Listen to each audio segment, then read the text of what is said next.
president of Iran is dead, but was he assassinated? The truth is that last Sunday, the helicopter carrying him crashed under strange circumstances. So let me ask you, doesn't this all sound a little familiar? Indeed, Yevgeny Prigozhin, the leader of the Wagner Group who became Putin's enemy, died in very similar circumstances. Plane crashes have been responsible for the bizarre deaths of major geopolitical figures. Accident or attempted murder. In any case, when Prigozhin died, all accusations focused on Putin.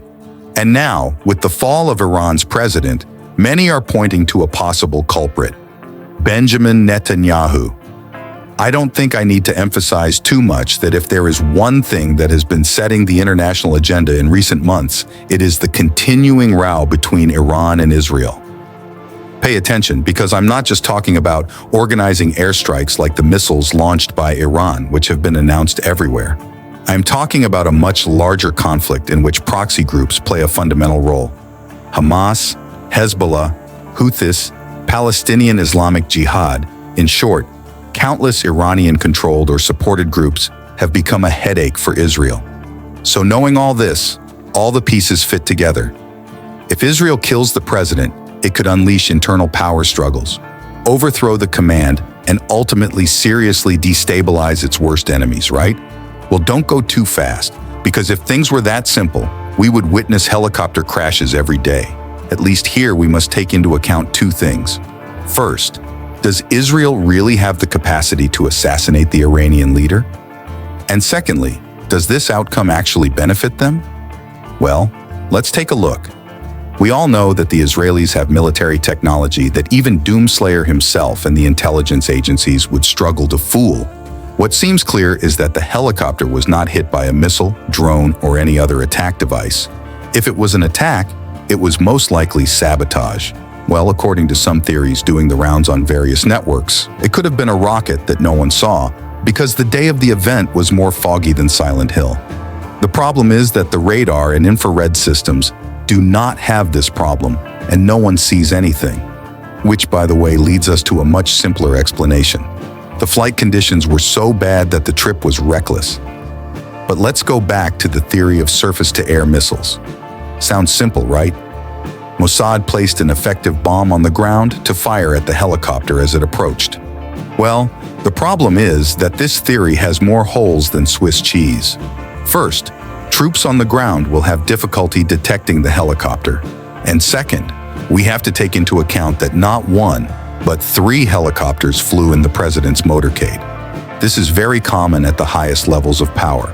In general, you will always find that leaders like Biden travel in groups of identical vehicles. And you may ask why? Well, because if the attacker wants to assassinate the president, since all the vehicles are identical, he cannot know exactly which vehicle the target is traveling in. In other words, to guarantee an attack, you must destroy them all.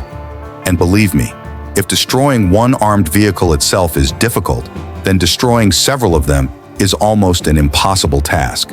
Well, in this case, the same thing happened to the helicopter of the Iranian presidential motorcade. So the problem is? The problem is that the helicopter belonging to Ibrahim Raisi, the late president, was the only one of the 3 that crashed. Or in other words, if Israel or any other attacker wants to assassinate the president, then guessing the helicopter correctly is very, very lucky, even luckier in an environment with no visibility and miles away from the target. And if we add to this the fact that no attack artifacts were discovered, then everything leads to one clear conclusion. Ibrahim Raisi was not killed. The helicopter crashed due to fog. But wait a minute, because I know what you're thinking. Prigozhin. What we're seeing now seems like déjà vu about Wagner's former crash leader. In his case, no apparent missiles, drones, or attacks were sighted. What we know, thanks to a leak from a Russian official, is that Prigozhin may have been killed by a small bomb placed under the wing of his Embraer Legacy 600. The president of Iran is dead, but was he assassinated? The truth is that last Sunday, the helicopter carrying him crashed under strange circumstances. So let me ask you, doesn't this all sound a little familiar? Indeed, Yevgeny Prigozhin, the leader of the Wagner Group who became Putin's enemy, died in very similar circumstances. plane crashes have been responsible for the bizarre deaths of major geopolitical figures. Accident or attempted murder. In any case, when Prigozhin died, all accusations focused on Putin. And now, with the fall of Iran's president, many are pointing to a possible culprit: Benjamin Netanyahu,